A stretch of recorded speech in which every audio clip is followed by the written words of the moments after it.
Alright, GladrapChannel with Jeff Horn. It's been a while since we talked last, but you've been doing great things over in Australia. So you beat Randall, and who's the last guy?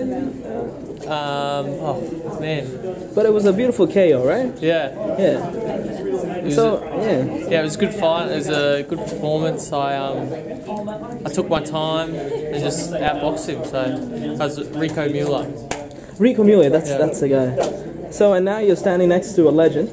Yep. Bob Arum. I mean, it's all coming into place, right? Everything's now seeming to work according to plan. Because I remember once asking you, so do you think this fight with Pacquiao is going to work? And you know, then it didn't seem as realistic, but now it's sort of coming. Do you feel that? Like it's sort of becoming more general? In the past, it's been like, I don't know if Pacquiao's going to, like, I thought it would be a great fight to have, but now it's like, it's definitely a possibility, especially where I am and where he is.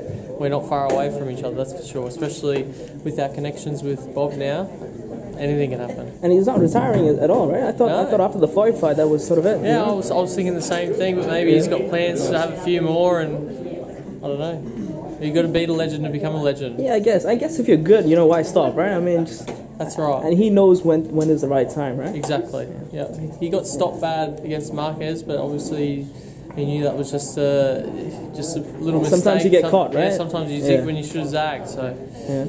So you know, when you fight in Brisbane, in your hometown, is it like, do you feel different when you're fighting in Auckland? Like, is it more like the crowd's more on your side, or is it a different energy? Or? It is a different energy. I find definitely when I'm fighting at home, it's like crazy noise, but exactly like what I hear for Parker when he comes out. It's just that love of the crowd because he's one of them. They know he's one of theirs, and And you haven't even gone the distance, right, in Australia, so maybe it shows, you know? Yeah, maybe it gives me that extra little bit, but hopefully I get a warm welcome on Saturday and I can end up doing the same thing with Funeka. Now, you know, there was a bit of a scare, you know, when he got punched in the throat.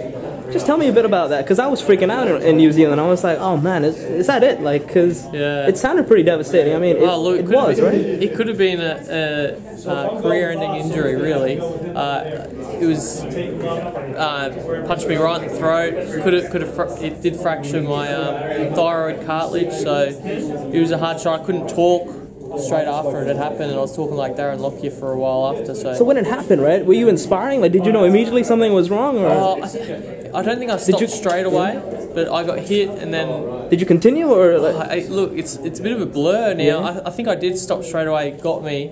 Because I think he got me once, and then I kind of didn't react to it. And I think it happened again, where he got me with another shot, and I was like, I've got to... And I stopped, went back to the corner, and tried to talk, and nothing was coming out. And I was like, oh man, I'm stopping. And I just took off my gear, threw off my gloves, took off my mouth guard, and I was... Straight to the hospital, or...? No, actually, because my voice started coming back, so I thought, I'm fine. Okay. And... then after that, I got a home doctor to just come check me out, and he said, you should be right, but if you have any troubles breathing, go to the hospital. Jesus.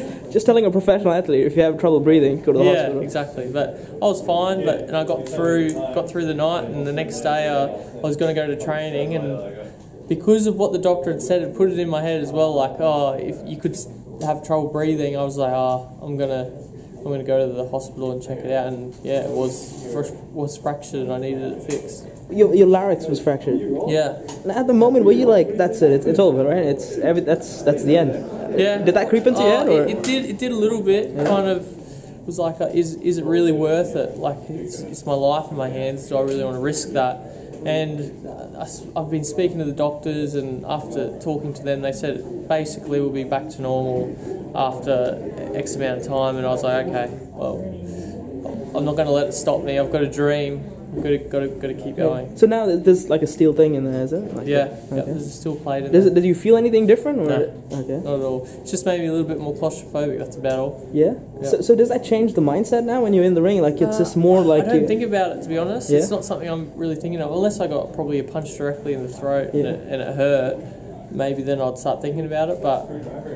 You know what I mean? Does that make you less aggressive, like less offensive, like more... Well, it hasn't in my last two fights. Then, so... it definitely hasn't made me less aggressive. Maybe it's something that you go in the ring and it's that switch that goes on, and you don't think about anything else. Yeah, it's that warrior attitude I've got in the ring, and I just don't think about injuries, anything else except just trying to beat the person in front of me. Before we focus on Timothy Bradley or Jesse Vargas, tell us who's next on Saturday. Oh, Ali Funeka. Yeah. He obviously the next opponent. Tall, rangy guy. Got a lot of KOs. He's come up from a lightweight division. He's had world title shots before. Held the IBO world title shot. He's a very credentialed fighter. Coming here for an upset, he said he's going to KO me. Oh, okay. They always do. I remember the other guy that said that. Yeah, they always do, and usually they go home with the tail between their legs, and hopefully Ali Funeka will be the same. Yeah. You're looking forward to fighting back in Auckland, you know? Yeah. It's actually nice coming back here. Obviously, I would prefer fighting at home. It's a lot easier. You don't have to get on a plane and come over, but yeah. And does it excite you, just to have Bob Arum watching you and judging? Does that make it more... Definitely. It's like I said, it's a surreal moment knowing that he's there watching, talking about possible fights with these big names in boxing. It's exactly what I've been dreaming about. Jeff Horn, wishing you all the best, man. Big things to come. Thank you very much. Cheers. Thanks, mate. Cheers, man. No worries.